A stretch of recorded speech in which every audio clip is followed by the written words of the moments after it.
코 구조는 지구상에 존재하는 동물 중에서 가장 복잡하다고 합니다.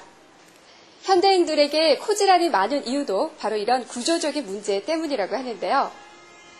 찬바람이 불어오는 환절기가 되면 어김없이 재채기와 콧물을 동반하는 알레르기성 비염과 그리고 코막힘으로 고생하는 분들 많으시죠? 오늘은 코에 관한 모든 문제점을 시원하게 풀어드리겠습니다.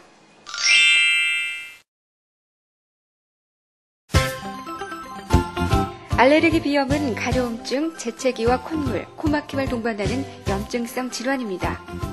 체질적으로 타고나기도 하지만 최근에는 대기오염과 식생활 습관, 주거 환경의 변화로 매년 발병률이 증가하고 있습니다. 알레르기 비염 환자의 경우에는 눈이나 모관이 가렵고 코가 막혀 냄새를 맡기 힘들어지고 만성 피로가 나타나는데요.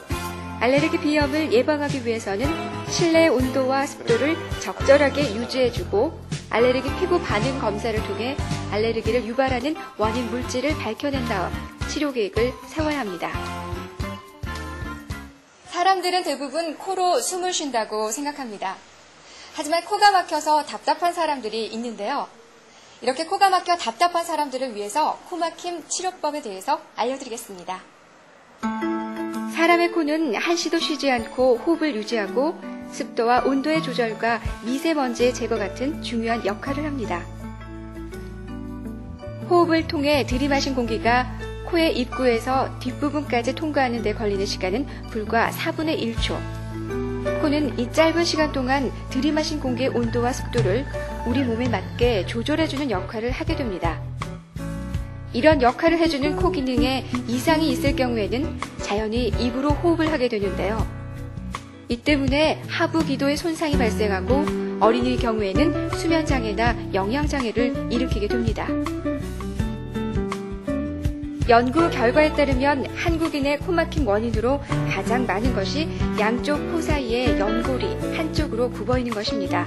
한국인의 약 70%가 이런 비중격 만곡증이 있다고 합니다.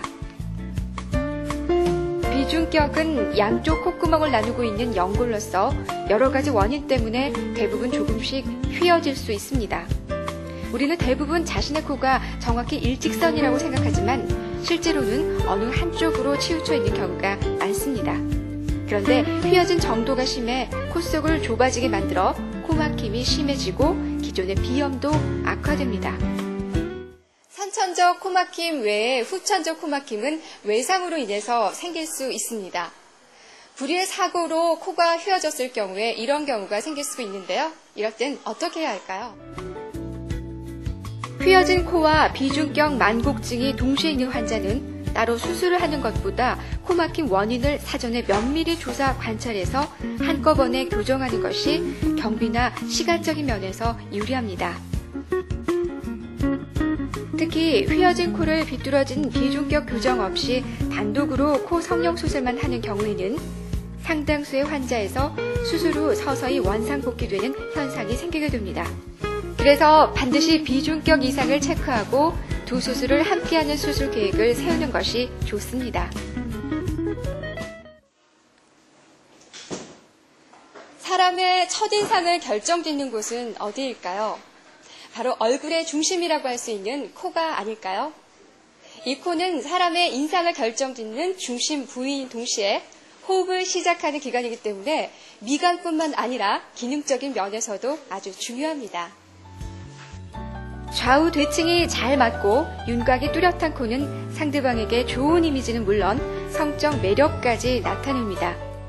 동양인의 대부분은 콧등이 낮고 콧망울은 커서 기능적 비염 수술과 코 모양을 교정해주는 미용 수술이 동시에 필요한 경우가 많습니다. 적의 코 수술에는 코 모양을 잡아주는 보형물이 필요합니다. 주로 실리콘이나 고어텍스와 같은 재료가 많이 이용되고 있지만 이물질을 넣기가 부담스러운 경우나 재수술의 경우는 코나 귀의 자가연골 혹은 엉덩이살을 이용하기도 합니다.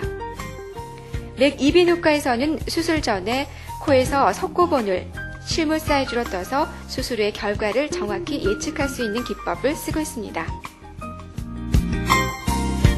누구나 나만의 아름다운 이미지를 원하시죠?